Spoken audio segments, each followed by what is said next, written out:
Yeah, so peace, prosperity. My guess is, you've noticed that I'm really kind of focused on words, how they're used, what they mean, right? Communication is the number one failure throughout human history of humans one to another. Doesn't matter. Man to man, black to white, nation to nation, country to country. Communication is the failure point. Okay? And so, to that end, I'm very literal. And where I'm not literal, I try to highlight that, right? I try to highlight the difference between what is my opinion and what is a literal fact, right? So that when communication occurs, it can be clear, right? The problem is that in this new age, at this time, very few people actually recognize or know the literal definition of words. Basic words that we're using every single day. We don't know, and therefore we miscommunicate across the board because we're not communicating or using language the way it's supposed to be, which is to recognize that there is a literal definition to every word. There is a denotation and a connotation, right? The connotation, it is what is commonly used or what it commonly means, where the denotation is what the actual word means. And without understanding or highlighting whether or not we're speaking denotation or connotation, we're necessarily going to miscommunicate all the time. This is the number one problem, country to country, person to person, husband to wife, throughout human history. Communication. And it we fail to make progress because of that communicative failure. Okay? So I open by speaking to the importance of words and their true definition in order to form a baseline of understanding when communicating. Okay? So chattel slavery. What is the difference between the slavery that existed in Ireland, the slavery that existed all over the world? When you hear conversations relative to black people and other people in the world, you'll hear them all say slavery has existed in every society, as if that's a pass and we shouldn't be concerned about our own lives and existences. Okay, fine. But what is commonly said is that slavery existed everywhere. What is omitted from those conversations is that chattel slavery never existed anywhere in human history prior to America. That's the single word. And again, as I say, the words are so very relevant, right? And they're missing from our conversations because we're not really valuing words. We're not really looking at words as what they are. I'm not talking about the whole they cast spells. No, I'm talking at a base level communication, you understanding what it is that I am saying, picking it up and being able to use it. Words, right? Communication. So if you don't know that the single difference between what happened in America and what has happened historically throughout the world in human history is the one word: chattel slavery. It was chattel slavery, and that did not exist at any time in any place with any people ever in human history. Okay, so that's the big difference. But what makes that so pervasive? Why is that so different than every other form of slavery? The difference is social mobility. Okay? What is social mobility? Social mobility is what allows my neighbor across the street who's from Brazil to come to America. He doesn't even speak English. He doesn't even speak English, right? He only speaks Portuguese. His entire family, they only speak Portuguese. Okay? He has come to America. He owns a number of businesses. I think he owns candy vending machines in different places, right? He owns a number of businesses. But what this man has done is he's bought his house, right? I see him collecting toys. He buys like souped up Jeeps. He's like a kid. He's a grown ass man, but he acts like a kid because in his home where he came from, he had no opportunity to get a job. He had no opportunity, no direct opportunity for social mobility. You understand? Where he came from, social mobility was limited. There was no way for him to ascend from his station in his own country. So now he comes to America. Man, look. Wait, you got opportunity. You got jobs, right? You can earn money. Wait, you can get a credit. I can buy houses. I can buy trucks. I can buy all these things. All them things that I seen on TV about America. I can have those. All I gotta do is work. And that man, you know what they do. They'll work. They won't not work, right? They'll take their meals at the job, right? They'll get jobs so that they can eat. And they will continue to work.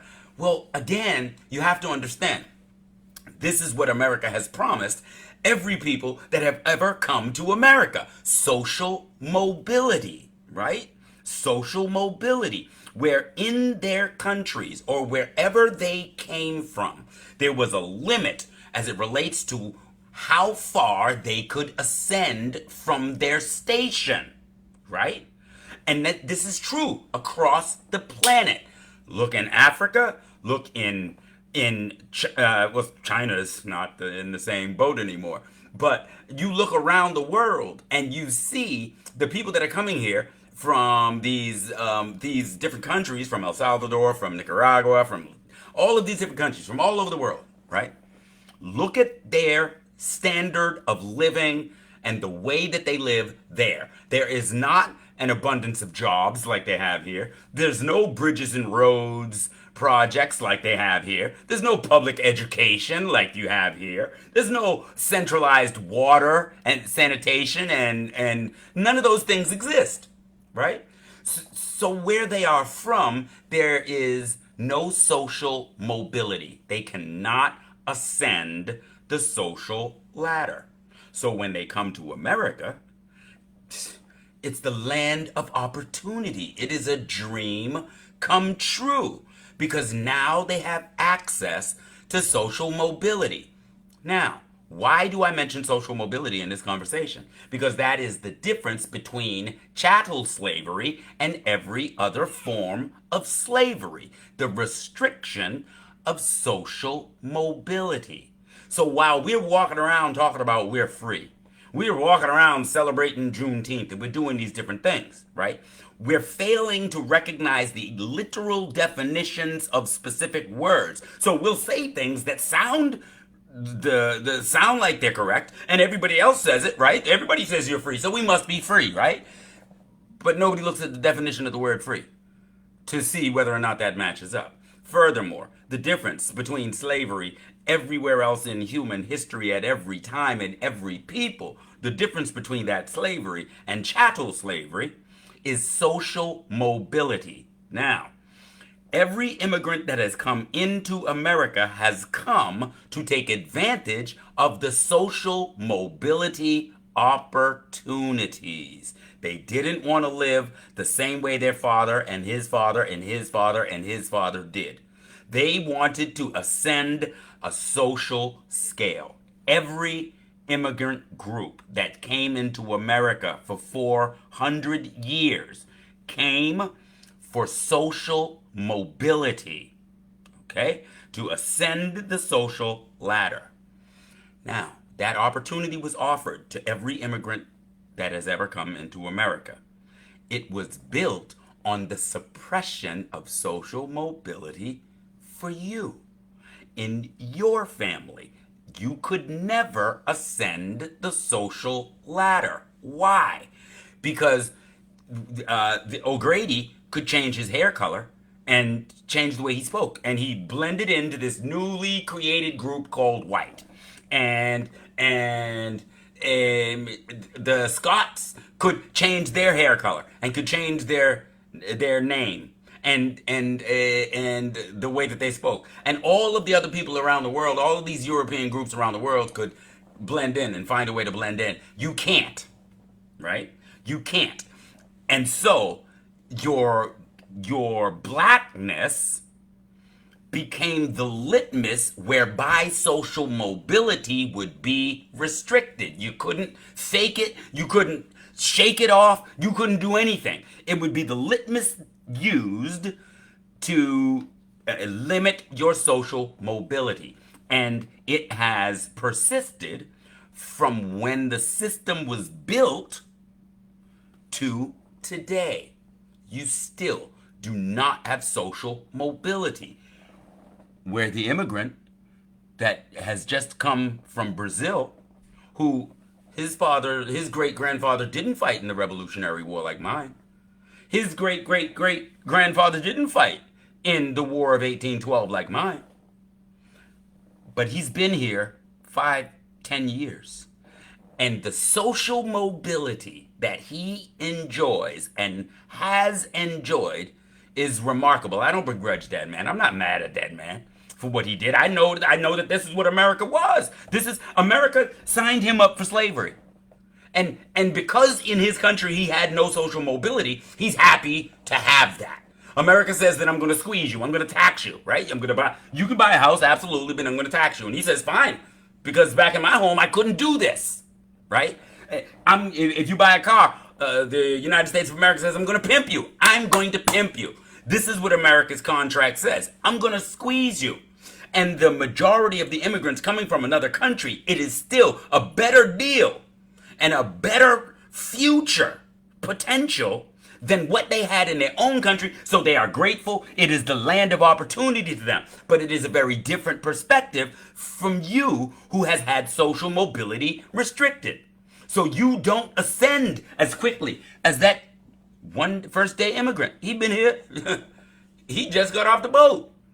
And he will enjoy a greater level of social mobility day one than you or your children ever will. And that is the difference between slavery and chattel slavery, the suppression of social mobility. I only wanted to go through that to explain, and all I really did right here is explain 2 words. All I just did was highlight and elucidate 2 words. Chattel slavery and social mobility. 4 words, right? Chattel slavery and social mobility. And I've not dropped some amazing, great secrets. These are simple facts. These are simple facts. If anyone were to go and look this up, you would find, okay, this is true. Social mobility, chattel slavery, look them up. What the definitions are, and it tells you very clearly. No one's hiding this from you. No one is hiding this from you. All of this is very common knowledge. But we're walking around and we're using words and we're repeating what people are saying without ever having done the due diligence, without ever applying any critical thought, without ever actually studying to understand what it is we're saying. Because if you did, then you wouldn't be saying things like, oh, we're free. No. When somebody says, are you free? You wouldn't be mincing words. You would know very clearly the definition of the word free, and you would be able to answer accurately.